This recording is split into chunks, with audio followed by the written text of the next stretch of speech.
தமிழ் கழுகு. திருச்செந்தூர்ல பிரச்சாரத்தை துவங்க நினைச்ச விஜய்க்கு கட்சியோட நிலவரம் கலவரத்தை ஏற்படுத்த சேலத்துக்கு போறாராம்.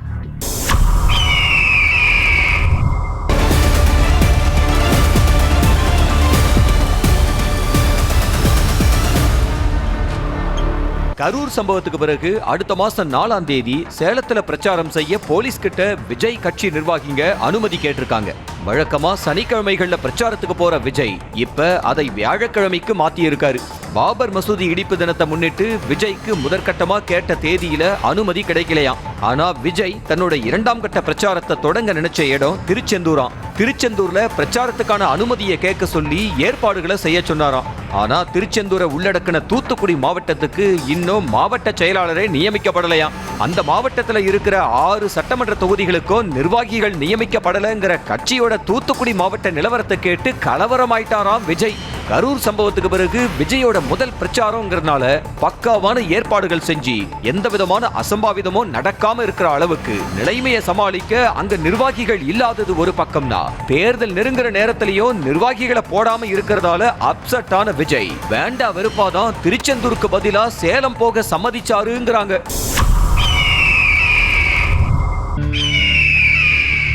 பள்ளிக்கல்வித்துறையால அறிவிக்கப்பட்ட ஆசிரியர் தகுதி தேர்வு திடீர்னு ரத்து செய்யப்பட்டதுல ஒரு அரசியல் பின்னணி இருக்காம்.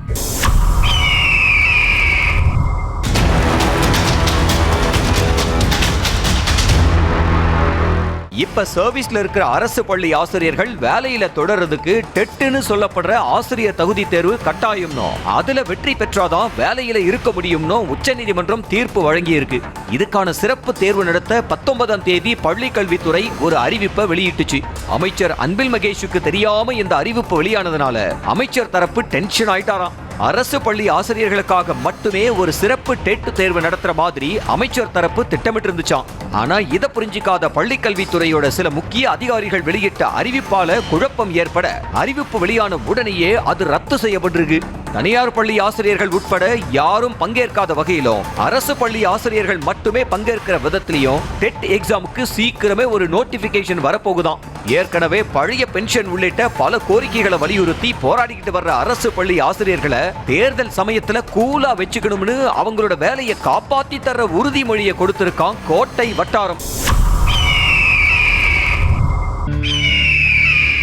பாஜகவோட ஒவ்வொரு மூவையும் கண்காணிக்கிற திமுக இப்போ அந்த கட்சியோட தலைவர் நயினாரை விட ஜேபிங்கிற ஒருத்தரை ரொம்ப க்ளோஸா மானிட்டர் பண்ணுதான்.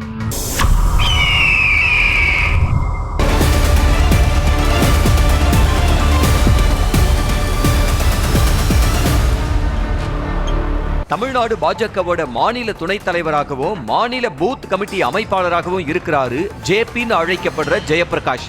இவரு அதிமுக அவைத்தலைவராக இருந்த மதுசூதனனுக்கு மருமகன்.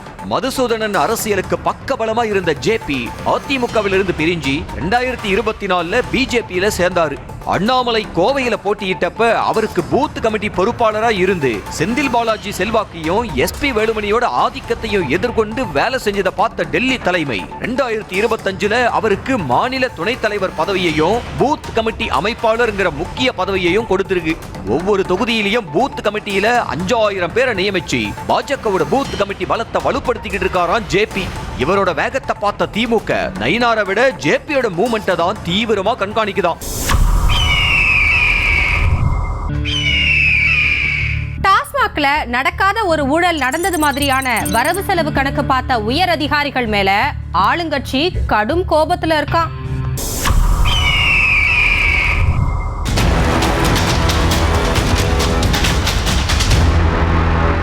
கடந்த 6 மாசமா டாஸ்மாக்ல விற்கிற மதுபானங்களுக்கான பணத்தை வசூல் செய்ய எல்லா டாஸ்மாக் விற்பனையாளர்களுக்கும் பிஓஎஸ்ன்னு சொல்லப்படுற ஸ்கேன் செஞ்சு பணம் வாங்குற மெஷின் கொடுக்கப்பட்டிருக்கு.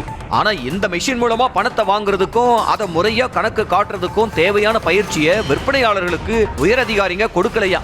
அதனால மெஷின் மூலமா வாங்கின பணத்தையும் ரொக்கமா வாங்கின மாதிரி ஊழியர்கள் கணக்கு காட்டினாங்களாம். கடந்த 6 மாசமா இப்படி காட்டப்பட்ட வரவு செலவு கணக்குகளை அந்தந்த ஏரியா டாஸ்மாக் அதிகாரிகள் அப்ரூவல் கொடுத்து ஓகே செஞ்சுட்டாங்களாம். ஆனா டாஸ்மாக் வரவு செலவு கணக்க பார்க்க வந்த சிஏஜி அதிகாரிங்க பிஓஎஸ் மெஷின் மூலமா வாங்கின பணம் நேரடியா வங்கிகளுக்கு போய் வங்கிகள்ல இருக்கிற பணத்தை ஏன் வரவு வைக்கல? எல்லாத்தையும் ரொக்கமா வாங்கினதா கணக்கு காட்டி எப்படி வரவு செலவு முடிச்சீங்க? வங்கியில இருக்கிற கோடிக்கணக்கான பணத்துல ஊழல் செய்ய வழி பாக்குறீங்களா அப்படின்னு கேள்வி கேட்க டாஸ்மாக் உயரதிகாரிகளுக்கு வேர்த்திருச்சாம். டாஸ்மாக் கடையில் இருக்கிற விற்பனையாளர்கள் தான் இந்த குளறுபடிகளுக்கு காரணம். அவங்க மேல நடவடிக்கை எடுக்கிறோம்னு கடைக்காரங்க மேல பழிய போட்டுட்டாங்களாம். தங்களுக்கு போதுமான பயிற்சி கொடுக்காம மெஷினை கொடுத்த உயரதிகாரிங்க டெய்லி நாங்க கட்டின பணத்தை சரிபார்த்து எப்படி அப்ரூவல் கொடுத்தாங்கன்னு கேள்வி கேட்டு எல்லாத்துக்கும் அதிகாரிகள் தான் காரணம்னு சிஏஜி அதிகாரிங்க கிட்ட கடைக்காரங்க சொன்னாங்களாம். ஏற்கனவே டாஸ்மாக்ல ஊழல்னு எதிர்க்கட்சிகள் பிரச்சாரம் செஞ்சுக்கிட்டு இருக்க, நடக்காத ஒரு ஊழல் நடந்தது மாதிரியான வரவு செலவு கணக்க பார்த்த அதிகாரிகள் மேல ஆளுங்கட்சி தரப்பு கடும் கோபத்துல இருக்கான்.